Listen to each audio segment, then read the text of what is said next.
آخری فیصل واوڈا کا کہنا ہے کہ سنا ہے F B R TikToker سے ٹیکس لینے کی تیاری کر رہی ہے. اگر ٹک ٹاکر سے ریکور کرنی ہے تو سب سے پہلے پنجاب سے شروع کرو.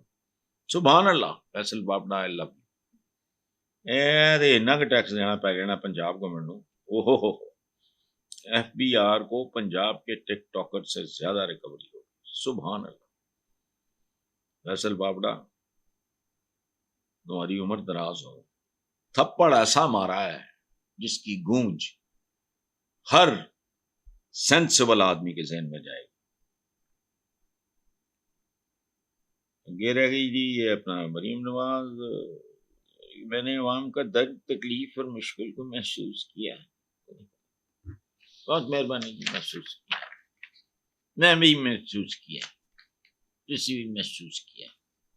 ہوں اس محسوس کرنا اگر لوگوں کے پیٹ بھر جاندے ہیں انہوں نے ڈبے برباد ہوئے لوٹے پوٹے کار آباد ہو جاندے تواڈے افسوس نہ تو ماشاء میں نے بھی کی ہے حساب برابر. آگے جی ندیم افضل چاند نے ایک پرائیویٹ چینل کو انٹرویو دیتے ہوئے کہا کہ بلاول بھٹو کو 2.5 سال کے لیے وزیر اعظم بنانے کی پیشکش کی گئی تھی لیکن پارٹی نے اسے قبول نہیں کیا. پھر پارٹی نے نظام کا حصہ بن کے مسلم لیگ نون پہ احسان کیا. مسلم لیگ نون پہ احسان کیا. پاکستان پہ ظلم کیا. بہرحال کیونکہ ان کا الیکشن متنازع تھا اور اگر ہم نظام کا حصہ نہ بنتے تو الیکشن اور فارم 47 کو کوئی تسلیم نہ کرتا. اب بھی کوئی نہیں کر رہا. ندیم افضل چند صاحب اور بھی اور سن لیں ندیم افضل چند میرے بھائیوں کی طرح اور بہت پیارا ہے. از اے ویری انٹیلیجنٹ خاندانی آدمی لیکن یہ بات بالکل بےہودہ ہے. مسلم لیگ نون پہ احسان کیا اور نون پہ کیا کرنا ہے لوگوں پہ کرو. انہاں دے نال تھوڑا چونکہ میثاق مکا ہو چکا ہے. بنڈ کھاؤ تے کھنڈ کھاؤ. ندیم افضل چند صاحب آپ نے کہا تھا نا مختاریہ بڑی دیر ہو گئی ہے تو مختاریہ واقعی بڑی دیر ہو گئی ہے. ہوں تے سمجھ جاؤ. اچھا اور اگر ہم نظام کا حصہ نہ بنتے تو الیکشن اور فارم 47 میں کوئی ضرورت تو بالکل نہیں. اگر وہ آپ بنے بھی ہیں تو نہیں. لوگ تو گالیاں دے رہے ہیں لوگ تو بددعائیں دے رہے ہیں. اس لیے چھوڑو. پیپلز پارٹی حکومت کا حصہ نہیں بلکہ صرف آئینی عہدے لے کے نظام کو سہارا دے رہی ہے. کیوں دے رہی ہے؟ وجہ بدیانتی کو خیانت کو جھوٹ کو تصنع کو بناوٹ کو فراڈ کو سہارا دے.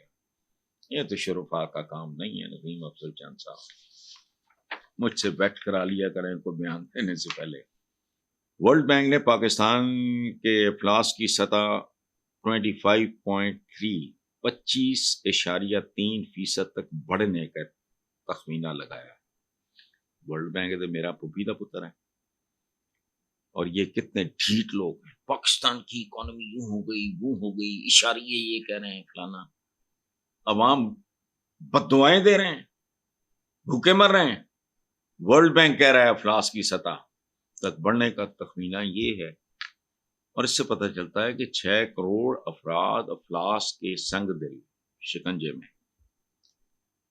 رپورٹ کے مطابق پاکستان کا موجودہ ماڈل پاکستان میں سرمایہ کاری کا نظام بہت کمزور کر چکا ہے. طاقتور اشرافیہ پالیسیوں کو اپنے فائدے کے لیے استعمال کرتی ہیں.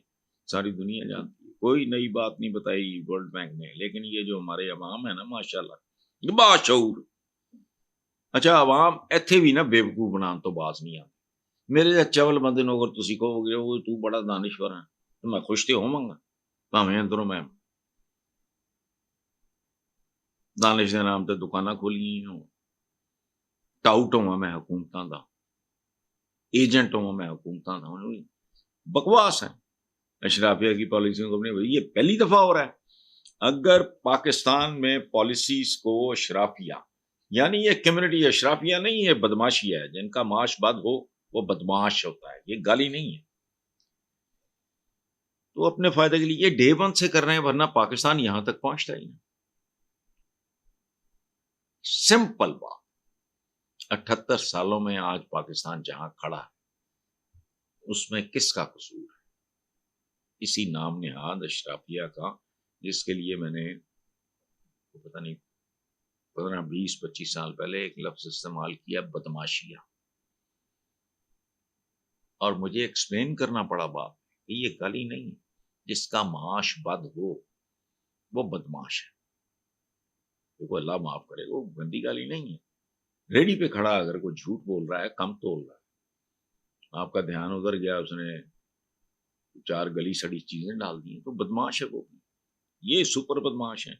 اچھا آگے ورلڈ بینک کہتا ہے جس کی وجہ سے لاکھوں نوجوان بیرون ملک جانے پہ مجبور ہو گئے، تو اس کا مطلب کیا ہے؟ پاکستان کے حالات ایسے ہیں کہ لوگ اپنی ماں کو چھوڑ رہے ہیں، مادر وطن کہتے ہیں نا، اور یہ اکیلے ہم نہیں ہیں، ہندو دھرتی ماتا کہتے ہیں، گورا مدر لینڈ کہتا ہے، ہر زبان میں یہ لفظ ہے کہ ماں ہوتی ہے دھرتی، جہاں آپ پیدا ہوتے ہیں پلتے بڑھتے ہیں، تو ماں کو چھوڑ کے تو بندہ تبھی جاتا ہے نا جب اسے پتا ہو کہ ماں کا پیٹ بھی نہیں بھر سکتا اگر میں ماں کو چھوڑ کے نہیں جاتا۔